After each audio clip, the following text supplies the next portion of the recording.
Motherfuckers playing with me, bro. Real shit. One of them little bitch and fucking bit me. I'm tired of everybody fucking playing with me and shit. Think I'm always playing and shit. Call me bitch and shit. This is what happened, Chad.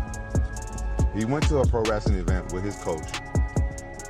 Those pro wrestlers, they be just as crazy as MMA guys, right? The pro wrestling guy don't know my son, and he hit him over the head with like a can or a beer can or a bottle or something. To himself, he's also an IRL streamer on the platform Kick. Basically, he was streaming at an indie wrestling show. It was KnokX Pro Wrestling based in Los Angeles, and he got into an awkward moment backstage where a wrestler called Syko Stu assumes that he was a worker, so he started doing some work with him. It was Raja that was banned from Kick, not him, and he did speak in length about the entire thing. You know, it's hard for me to talk about it, but you know, I'm just keeping 100. You know, I feel bad about what happened to. What happens when a pro wrestling skit suddenly spirals into real violence? Imagine sitting in the crowd expecting the usual theatrics, trash talk, fake punches, and a storyline designed to make you cheer or boo. But instead of entertainment, you watch a fighter lose control, unleash a brutal assault, and leave a man unconscious on the mat. That's exactly what happened when Rampage Jackson, the son of UFC legend Rampage Jackson, turned what should have been a routine wrestling bit into one of the most shocking viral moments the fighting world has ever seen. I got lit up last night. I got challenged. I got called the F word. Not the one that ends in an R. I got called the other F word multiple times. Out Rampage Jackson. And Joel even says to me, man, he's disgusted. I can hear it in his voice. I mean, I've known Joel 30 years. Like, he is legitimately disgusted with me. Of which is a word that he actually used. I'm disgusted. And he goes, I know why you did that. I know why you took his side. You were trying to be controversial and get clicks, but yeah, you're on the wrong side of this. There was an attempted murder. And he's going on and on. Cameras caught it all. 1 second, it was scripted fun. The next, it looked like an outright ambush. Fans were horrified. The click spread like wildfire. And within hours, MMA communities, wrestling forums, and even mainstream sports outlets were buzzing about whether this was a mistake, a crime, or something much darker. The question now isn't just what happened in that ring. It's why it happened and what comes next. The chaos unfolded at a KnokX Pro Wrestling event where Raja was supposed to play along with a planned spot against wrestler Syko Stu. What fans expected was light-hearted entertainment. Instead, Raja suddenly snapped. He scooped Stu up, body-slammed him with terrifying force, and when Stu hit the mat unconscious, Raja didn't stop. He rained down punch after punch. An hour up until that match began, talking to his chat about what he plans on doing to Syko Stu and how he's going to hurt him, and that what he's about to do isn't scripted. And sure enough, Rampage Jackson would hit the ring to do his post-match angle, and it would go way too far and extremely wrong as he would assault Syko Stu and hit him with 22 punches whilst he was on a man who was completely defenseless. The crowd's cheers turned into gasps, and even the commentators were stunned. This wasn't part of the show.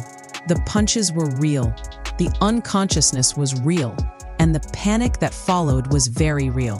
What made it worse was that the entire thing was streamed live, meaning there was no way to hide it. No editing, no spin. Millions have now watched the footage, dissecting every frame, debating whether Raja was provoked or if this was an unprovoked meltdown.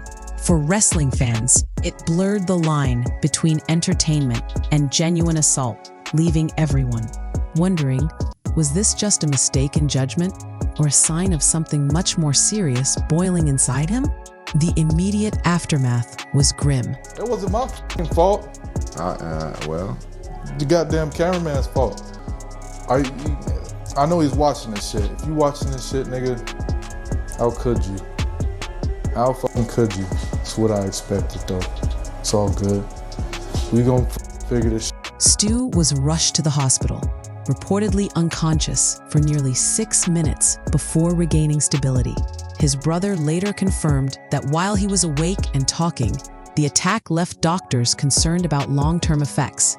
Meanwhile, pressure mounted on the Los Angeles Police Department to act. Clips of the assault went viral across Twitter, Reddit, and YouTube, with fans demanding to know why Raja hadn't been arrested yet. Police sources confirmed an investigation was underway, but as days passed with no charges, the outrage only grew. Some called it favoritism due to Raja's famous father, while others argued the legal process takes time. Either way, the spotlight was now firmly on Raja, not as an up-and-coming fighter, but as the man at the center of what many are calling the ugliest crossover of sport and spectacle they've ever seen. With every passing day, the questions got louder. Would this end in prison time, or could it be brushed off as part of the show? When Rampage Jackson finally broke his silence, his words only fueled the debate. The former UFC champion admitted his son's actions were wrong, but insisted they weren't as cold-blooded as they appeared. According to Rampage, Raja had been blindsided earlier in the night when Syko Stu smashed a prop can over his head, a classic wrestling gimmick. Raja, still recovering from a recent concussion, was told he could get payback in the ring. To Rampage, his son misunderstood that as a green light for retaliation. He described it as a work that went wrong, a wrestling turn for a storyline spot gone off the rails. Rampage said his son made a terrible judgment call, adding, "I don't condone my son's actions at all. I'm concerned for Stu, but I'm also worried for my boy." It was a delicate balance, defending his son without excusing what happened. But the public wasn't buying it.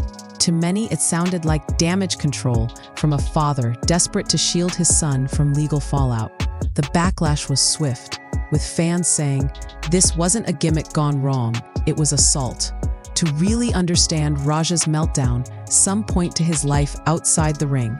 His mother was tragically murdered years ago, a trauma that no doubt left scars. Add to that the pressure of growing up as Rampage Jackson's son, the child of one of the most feared and respected fighters in UFC history. Rampage was known for his ferocity, his highlight reel slams, and his raw aggression. Living in that shadow can't be easy. Fans speculate that Raja may have felt a constant need to prove himself, to match the intensity his father brought to combat sports. Mix that with being young, hot-headed, and dealing with head trauma from a concussion, and you get a volatile combination. Some argue that the incident wasn't just about Stu or a fake can. It was the boiling point of years of pressure, tragedy, and expectation. But here's the thing. While that may explain Raja's mindset, it doesn't excuse what happened. Trauma can explain behavior, but it can't justify crossing the line between performance and real harm. And in this case, Stu was the one who paid the price. The wrestling and MMA worlds were quick to respond, and not everyone agreed. KnokX Pro immediately tried to distance itself, stripping WWE branding and clarifying that this wasn't sanctioned or scripted. Fans accused them of damage control, worried the entire promotion's reputation could crumble. Meanwhile, legends weighed in. Rob Van Dam, an ECW and WWE icon, surprisingly voiced support for Raja, saying he understood how emotions could spiral out of control in the heat of a moment. On the other hand, Mark Henry stirred up controversy by implying Stu had some responsibility, a stance many called outright victim blaming. That comment sparked its own backlash, with fans accusing Henry of excusing reckless behavior.